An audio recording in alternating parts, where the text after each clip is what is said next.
بسم الله الرحمن الرحیم. کتێبخانەی ڕۆشنایی دەنجی. ناوی کتێب سینی شانەی منافقان، نووسینی دکتۆر عائید القەڕەنی، وەرگێڕانی نەوە محەممەد سعید، چاپی پێنجەم. بڵاوکردنەوەی نووسنگەی تەفسیر بۆ بڵاوکردنەوە ڕاگەیاندن. نەخشەسازی ناوەڕۆک جومعە سەدیق کاکە، نەخشەسازی و بەرگ ئەمین مخلص. تیراژ 5,000 دانە. ژمارەی لاپەڕ 40 لاپەڕ. خوێندنەوەی محەممەد کۆیی. کارە دەنجەکان هاوکار محەممەد حەسەن.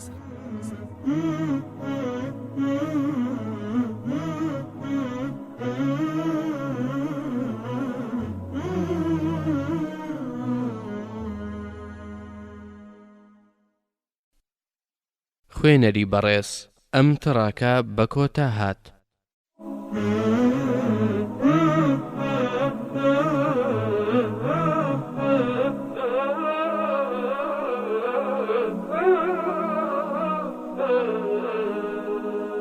پێشەچی لاپەڕە 5.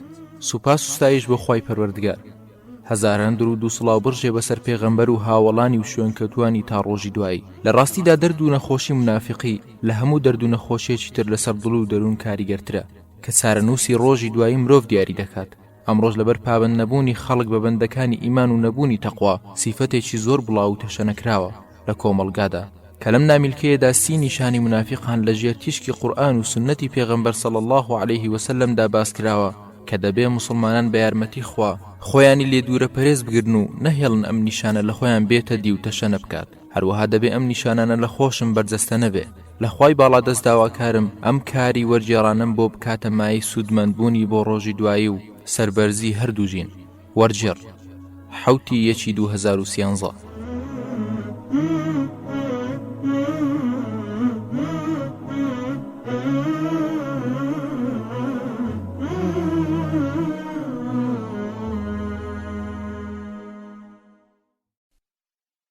خوێنەری بەڕێز، ئەم تڕاکە بە کۆتا هات.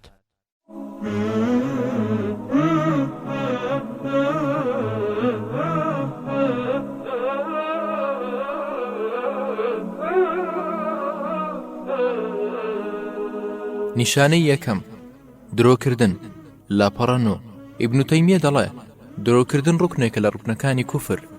هەروە دەڵێ خوای گەورە کە لە قورئان باسی نیفاق دەکات یەکسەر لەگەڵ ئەویشدا باسی درۆ دەکات. بە هەمان شێوە گەر باسی درۆ بکات لەگەڵ ئەم وشەیەدا باسی نیفاق دەکات. وەک دەفەرمێ والله يشهد إن المنافقين لكاذبون. واتە خوا شاهیدە کە ئەو ناپاک و دوڕوانە باوەڕیان بە تۆ نییە. جا ئەگەر درۆ بە شێوەی سەعبەت یا ڕاستی بکرێت یان بۆ فێڵ یان بۆ ئەنجامدانی کارێک بکرێت ئەوە لقێکی دووڕوویە. نیشانەی دووەم ناپاچیکردن لە پەیمان. بەڵگەش لەسەر ئەمە فەرمودەی پێغەمبەر صلی الله عليه وسلم کە دەفەرمێ وإذا عاهد غدر. ڕەواه البوخاری. جا هەر کەسێک پەیمان بداتە مسلمانێک یان کافرێک یان کارێکی پێ بسپێردرێ پاشان خیانەتی تێدا بکات ئەوە شایەتی نیفاق لەسەر خۆی دەدات. و هەروەها هەر کەسێک پەیمان بەژنەکەی یان کوڕەکەی یا هاوڕێکەی بدات پاشان بەبێ هەبوونی عوزری شەرعی بەجێی نەگەیەنێ و خیانەتی تێدا بکات ئەوە کردەوەکەی دەبێتە ڕوکنێک لە ڕوکنەکانی نیفاق. نیشانەی سێم بێبەڵێنی. هەر کەسێک بەڵێن بە برای مسلمانی بدا و پاشان لە کاتی خۆیدا بەجێی نەگەیەنێ یان کەسێک بەڵێنی پێدای لە کاتی دیاریکرا و وەک لە کاتژمێر ئەوەندە یان ڕۆژێک یان فلانە شوێن پاشان بەبێ عوزر بەڵێنەکەی بەجێ نەهێنا ئەوە بزانە ئەو کەسە لقێکی منافقی تێدایە. نیشانەی چوارەم تەمبەڵیکردن لە عیبادەت. وەک خوای گەورە دەفەرمێ لە سوورەتی نیسا ئاەتی 142 وإذا قاموا إلى الصلاة قاموا كسالى. واتە منافقان گەر بۆ نوێشکردن هەستن بە سستی و تەمبەڵیەوە هەڵدەستن. جا ئەگەر کەسێکت بینی بۆ نوێشکردن یا بۆ ڕیزی پێشەوە یان لە زیکرکردن یان لە بانگەوازی بۆ ئیسلام یان لە کۆڕی خێر و چاکەدا تەمبەڵی و سستی دەنماند بزانە ئەو کەسە وەسوەسە لە نەفسیدایە. شەیتان دەیەوێ هێلانەی تێدا دروست بکات با ئاگاداری خۆی بێ. ئەو کەسەی دوور کەعاد نوێژ دەکات مانەی وانیە لە منافقی بە دوورە، چونکە منافقی سەردەمی پێغەمبەر صلی الله عليه وسلم لەگەڵ پێغەمبەر نوێژیان دەکرد بەڵام نوێژەکەیان بە تەمبەڵیەوە ئەنجام دەدا. نیشانەی پێنجەم ڕیاییکردن لە عیبادەتدا. خوای گەورە لە سوورەتی نیسا ئاەتی 142 دەفەرمێت الناس ولا يذكرون الله إلا قليلا. واتە ئەوانەی ڕیایی و ڕووپامایی بۆ خەڵکی دەکەن زۆر کەم یادی خوا دەکەن. بابزانین ڕیاییکردن چۆنە؟ ڕیاییکردن ئەوەیە کە لە پێش چاوی خەڵک خۆی دەردەخا گوایە بە تەقوایە، کە بە تەنهاش نوێژ دەکات بە خێرایی ئەنجامی دەدا، کە لە کۆڕ و مەجلیسێکدا دنیشێ ئەدەب و عیبادەت و زوهدی تێدا بەدی دەکرێت، بەڵام کە لێیانەوەدا دەبڕێ بە پێچەوانەوە ڕەفتار دەکات. هەر کارێک یان قسەیەک دەکات لە پێناوی خەڵکی دەیکات و ڕیایی دەکات، ئەمەش لە نیشانەی منافقیە. هەروە ڕیایی بە شیرکدا دەنرێ، وەک پێغەمبەر صلی الله عليه وسلم دەفەرمێ الرياء شرك، رواه أحمد بسند جيد وابن ماجه. نیشانەی شەشەم بەپەلە نوێژکردن، وەک پێغەمبەر صلی الله عليه وسلم دەفەرمێ تلك صلاة المنافق يقرأ 4 ركعات، أخرجه مسلم. نوێژکردن بە خێرایی کە هیچ ملکەسی و ترسی خوای تێدا نەبێ، هەروەها کەممانەوە لە نوێژدا و کەم زیکر و یادکردن لە نوێژ و نەبوونی هەیبەت و بیمی خوای گەورە دڵدا نیشانی منافقیە.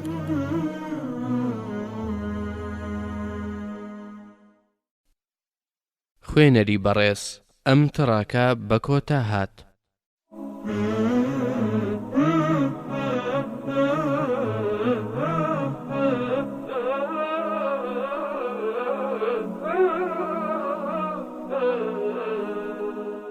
نیشانەی حوتەم کەم یادکردنی خوا.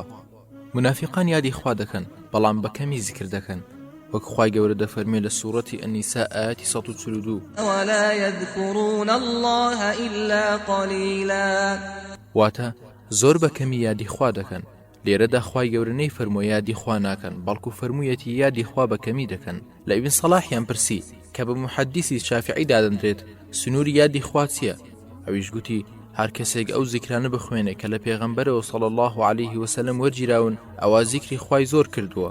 هەروەها هەر کەسێک زیکرەکانی پاش نوێژی بەیانی و ئێواران و زیکرەکانی خواردن و خواردنەوە و هەستان لە خەو و بینینی بروسکە و باران و چوونە ناو و هاتنە دەرەوەی مزگەوت بخوێنێ، ئەوە یادی خوای گەورەی زۆر کردووە. باشترین کتێبی زیکرکردن الأذكاری نەوەوی و الوابل الصيب ابن قەیم و الكلم الطيب ابن تەیمیە. نیشانەی هەشتەم توانزگرتن لە بڕواداران. ئەوەندەی باسی مسلمانان دەکات هێندە باسی جوولەکە و گاوران ناکات، هەروەها گاڵتە دەکات بە بڕواداران بە مەبەستی توانزگرتن و لاساییان دەکاتەوە. نیشانەی نۆیەم گاڵتەکردن بە قورئان و سنەتی پێغەمبەر صلی الله عليه وسلم. منافقان هەردەم گاڵتە بە قورئان و سنەتی پێغەمبەر دەکەن صلی الله عليه وسلم. خوای گەورە دەفەرمێ ولئن سألتهم ليقولن إنما كنا نخوض ونلعب قل أبالله وآياته ورسوله كنتم تستهزئون لا تعتذروا قد كفرتم بعد إيمانكم. واتە ئەی پێغەمبەر بەو منافقانە بڵێ ئەوە بەخوا و ئاەتەکانی خوا و پێغەمبەرەکەی گاڵتە دەکەن بێسوودە، پاکانە مەکەن چونکە ئێوە بێباوەڕ بوون. دوای ئەوەی لە ڕواڵەت باوەڕتان هێنا بوو عوزر دەهێننەوە، ئێوە پاش ئەوەی باوەڕتان هێنا بەم گاڵتەکردنە کافر بوون. داخوای گەورە ئەم ئاەتی لەسەر کۆمەڵێک منافقان ناردە خوارەوە کە لەگەڵ پێغەمبەر نوێژیان دەکرد و ڕۆژیان دەگرت و جیهادیان دەکرد، بەڵام لە کۆڕی سەمەردا دادەنیشتن یەکێکیان قسەی بە هاوڵە بە ڕێزەکان دەیگوت هیچ کەسێکمان وەکو ئەو سەحابیانە نەدیوە کە چاویان لە زگ پڕکردن و ترسنۆچی بێ. داخوای گەورە ئەو منافقانی بە کافر دانا و ڕیسوای کردن. هەروەها گاڵتەکردن بە جلوبەرگ و سیواک و ڕیش و هەیئەت و حەدیث مرۆڤی پێ کافر دەبێ. نیشانەی دێم سوێند خواردن بە درۆ. خوای گەورە دەفەرمێ ئیتەخەذوا ئەیمانەهم جونە، واتە منافقان سوێند دەکەنە پارێزگار و پاکانە بۆ درۆیەکانیان. گەرداوی شتێک لە منافق بکرێ یەکسەر سوێند دەخوا، ئاسانترین شت لای ئەو سوێندە کە بە درۆ بیخوا. دەبینی غەیبەتی یەکێک دەکات، غەیبەت کراوەکەش دەویستێتەوە و پێی دەڵێتەوە کە ئاوات گوتووە، ئاویش دەڵێ بەخوا ئەم قسەیەم پێ نەگوتووی، یان بە کەسێک دەڵێ بەخوا تۆ خۆشەویستترین کەسی لای من، کەچی لە ڕاستیدا درۆ دەکات و سوێندەکەی دەکاتە پاکانە بۆ خۆی. هەروە لە نیشانەی منافقان ئەوەیە کە لە هەموو خەڵک زیاتر سوێند بە درۆ دەخوات. نیشانەی 11 ماڵبەخشین بە ناوەدڵی.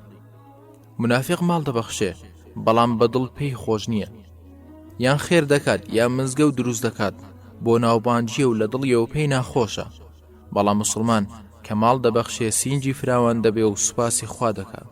نیشانەی 12 بەکەمدانانی مسلمانان. لە نیشانەی منافقان ئەوەیە کە مسلمان بەکەم و سوک دەردەخات، هەردەم ڕەشبین و دەڵێن کافرەکان لە مسلمانان بەهێزترن.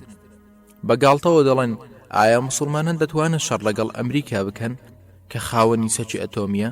دەڵێن ناتوانن جەنجیان لەگەڵ بکەن. دەڵێن ئێمەی مسلمان هەر لە مەینەتی و ناخۆشی داین، بەڵام ئەوان نازانن کە خوای گەورە بەندەکان سەردەخات وەک دەفەرمێ ينصركم الله فلا غالب لكم. واتە گەر خوا سەرکەوتنتان پێ ببەخشێت ئەوە هیچ کەس ناتوانێت سەرکەوێت بەسەرتاندا.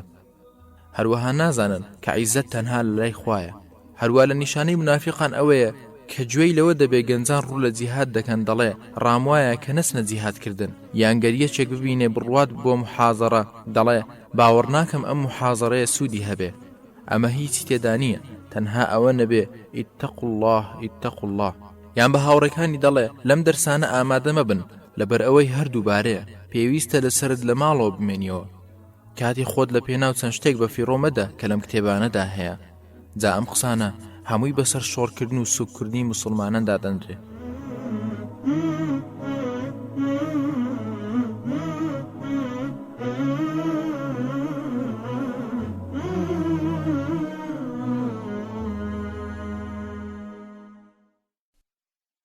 خوێنەری بەڕێز ئەم تڕاکە بە کۆتا هات.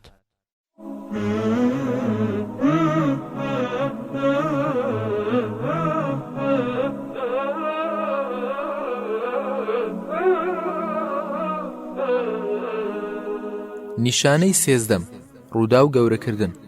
خوای گەورە لە سوورەتی ئەلئەحزاب ئاەتی 16 دەفەرمێ لئن لم ينته المنافقون والذين في قلوبهم مرض والمرجفون في المدينة لنغرينك بهم ثم لا يجاورونك فيها إلا قليلا. واتە ئەگەر دووڕوەکان و دڵنەخۆشەکان پروپاگەندەچیەکان لە مەدینە کۆڵ نەدەن، مۆڵەت و هانی تۆ دەدەین کە تۆڵەیان لێبستێنی، لەوە و دووە زۆربەیان دەربەدەر بکەیت، کەمێکیان نەبێ لە شەڕدا نەمێننەوە. یەکێ لە نیشانەی منافقان ئەوەیە کە شتی بچووک گەورە دەکات، کە گوێی لە کوشتنی مجاهیدێک دەبێت دەڵێ گوێم لێبوو کە 100 مجاهید کوژراوە. ویان گەر گوێی لە هەڵەی زانایەک بوو لە مەسئلەیەکی لابەلایی دەڵێ خوا ئێمە و ئەویش هیدایەت بدات، هەڵەی زۆرە.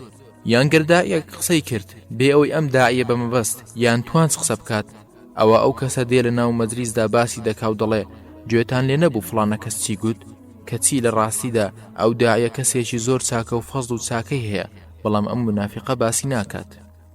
نیشانەی چواردەم ڕەخنەگرتن لە قەدەری خوا.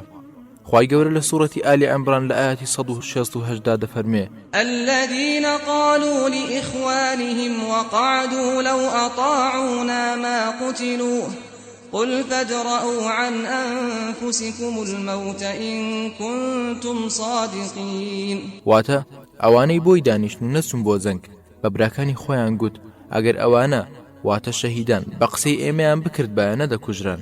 ئەی پێغەمبەر صلی الله عليه وسلم پێیان بڵێ دەیکەواتە مردن لە خۆتان دوور بخەنەوە ئەگەر ڕاز دەکەن. لەو کاتەی مسلمانەکان دەچوون بۆ جەنگی ئوحود، منافقەکان پێیان دەگوتن دەرمەچن و جەنگ مەکەن، لەگەڵ ئێمەدا دانیشن، بەڵام مسلمانەکان چوون و شەهید بوون. جا منافقەکان لە کۆڕ و مەجلیسدا دەیان گوت ئێمە ئامۆژگاریمان کردن و پێمان گوتن، بەڵام بە قسەی ئێمەیان نەکرد، ئاجینان نەدەکوژران. لەبەر ئەوەی منافق هەردەم ڕەخنە دەگرێ بە قەدەری خوا ڕازی نییە. ئەگەر ناخۆشی و بەڵایەکی توش بوو دەڵێ ئەمە چۆن دەبێ، گەر من ئاوام بکردایە ئاوا دەبوو لۆمەی خەڵک دەکا. بەڵام ئیماندار دەڵێ بڕوان بەخوا هێناوە و ملکەتی فەرمانەکانیم، بڕوادار دەزانێ هەر شتێک بەسەری دێ بە قەزا و قەدەری خوایە. لە کتێبی ئیمام موسلیمدا هاتووە لە سوهەیبەوە کەوا پێغەمبەر صلی الله عليه وسلم فەرموویەتی عجبا لأمر المؤمن إن أمره كله خير إن أصابته سراء فشكر كان خيرا له وإن أصابته ضراء صبر وكان خيرا له وليس ذلك إلا للمؤمن. واتا كاري مسلمان ما يسر سرمانه همو كاروباري خيره، گەرتوشی خۆشی و سوپاسی خوا دەکات کە ئەوەش بۆ ئەو خێرە، گەرتوشی بەڵاو ناخۆشی بوو ئارام دەگرێ، ئەم پاداشتەش تەنها بۆ بڕوادارە. نیشانەی پازدەم بەخراپە باسکردن و زمان لێدان لە پیاوی باش و چاک. ئەم جۆرە سیفەتە وەک غەیبەت وایە.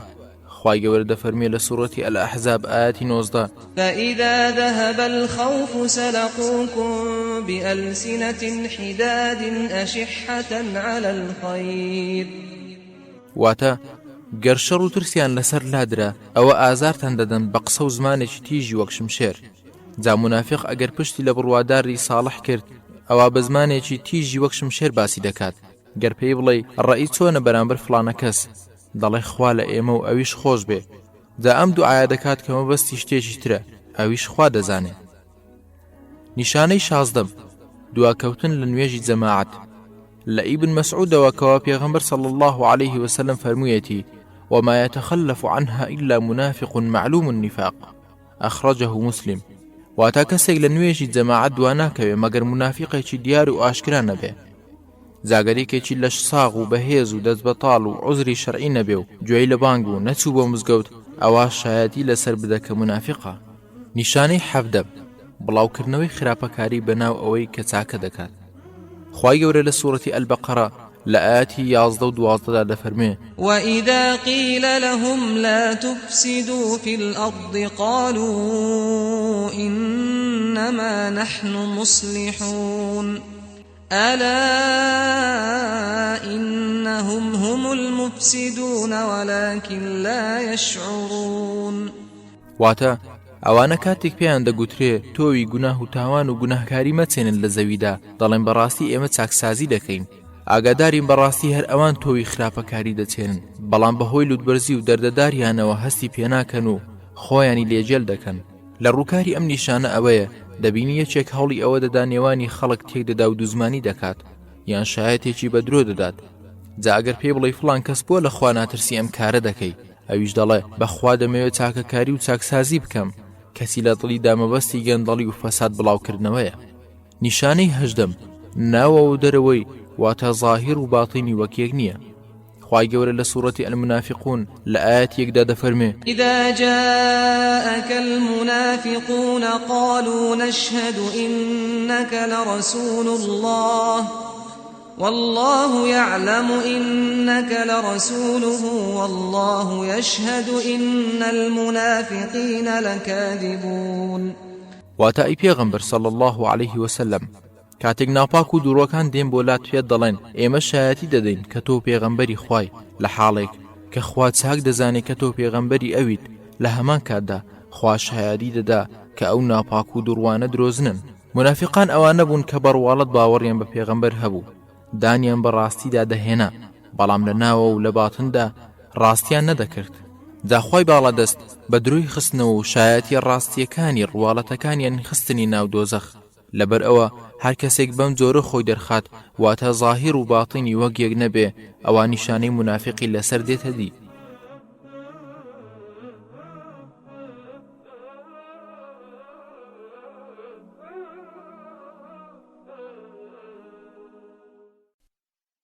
خوێنەری بەڕێز ئەم تڕاکە بە کۆتا هات.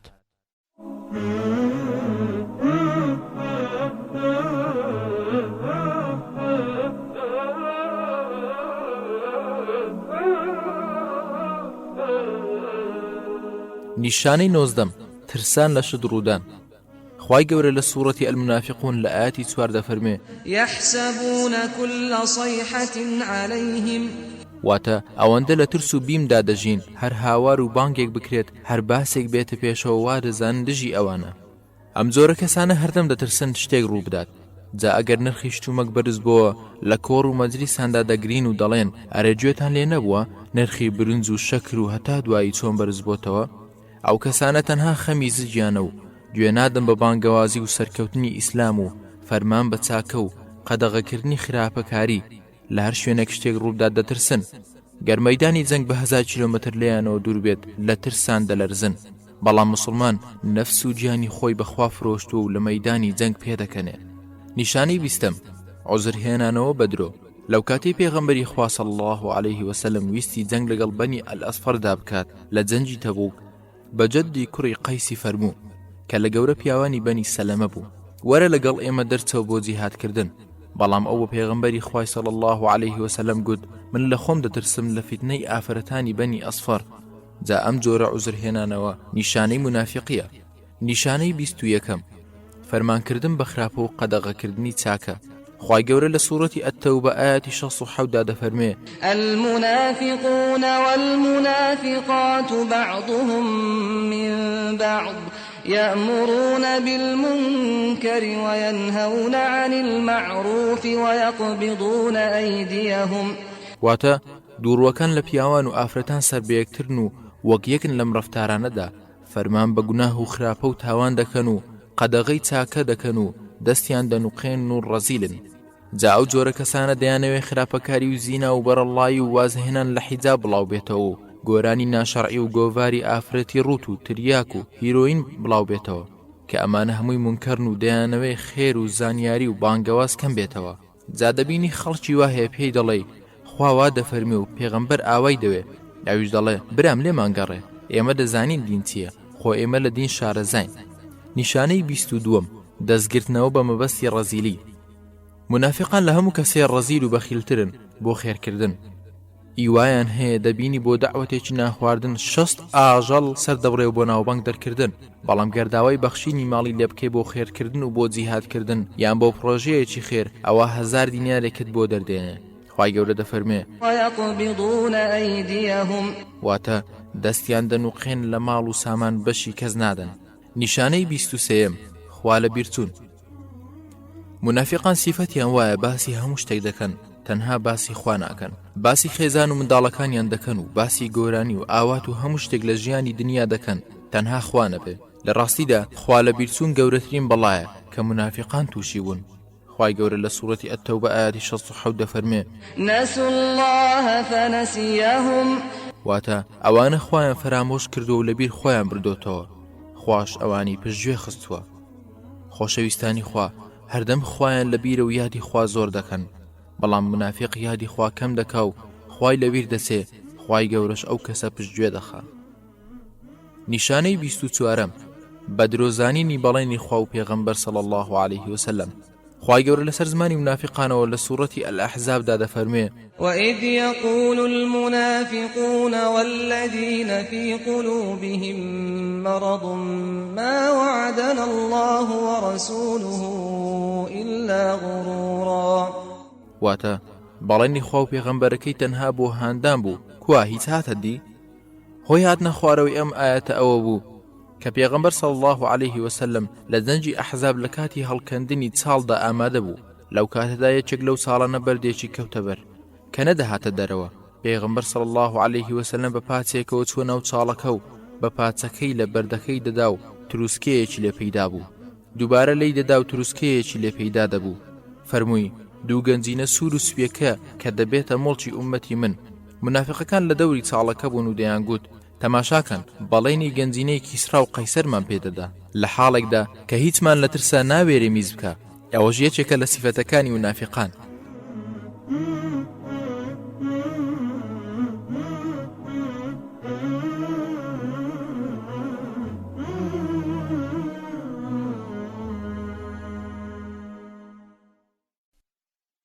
خوێنەری بەڕێز ئەم تڕاکە بە کۆتا هات.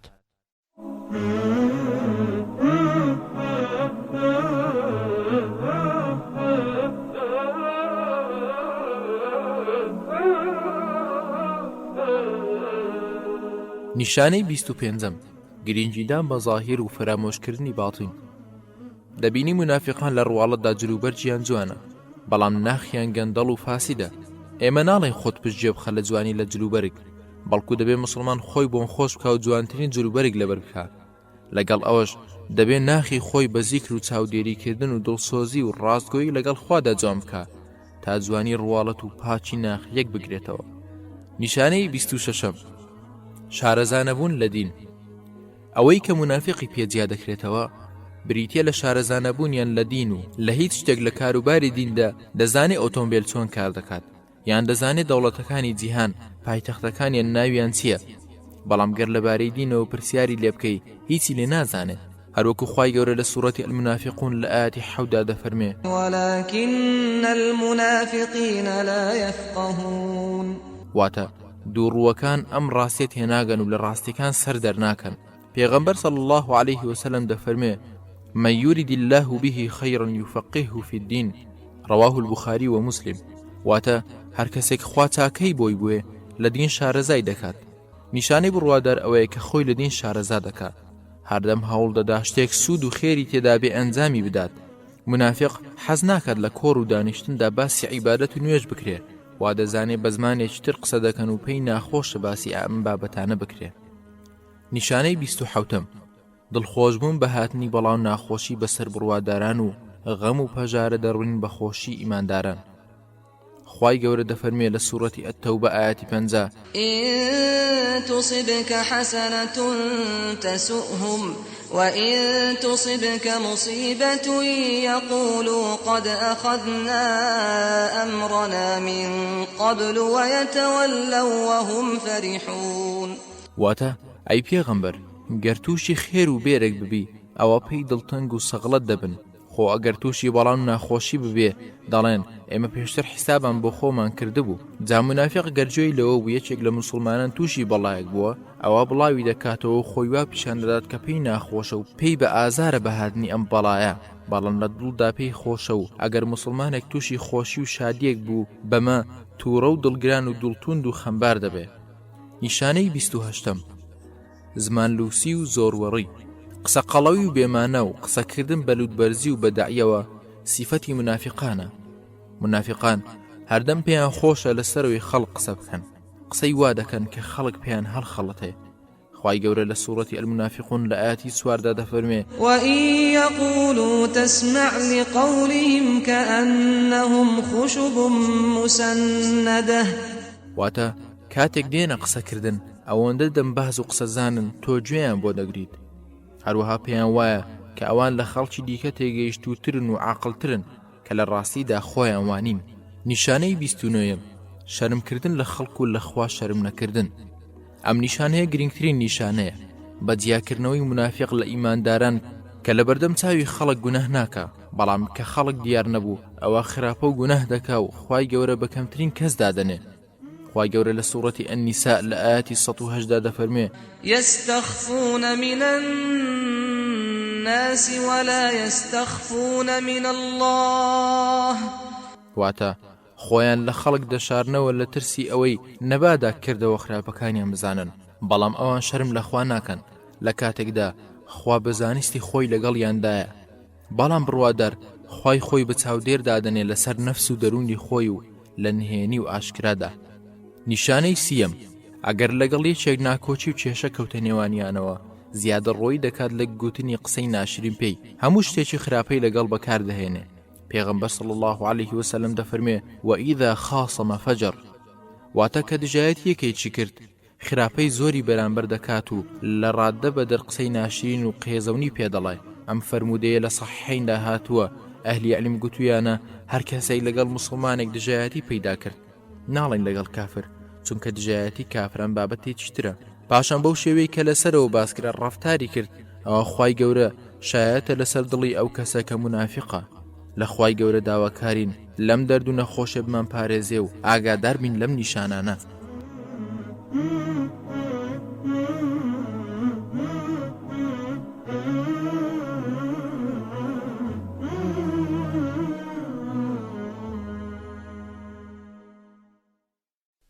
خوێنەری بەڕێز ئەم کتێبە بە کۆتا هات.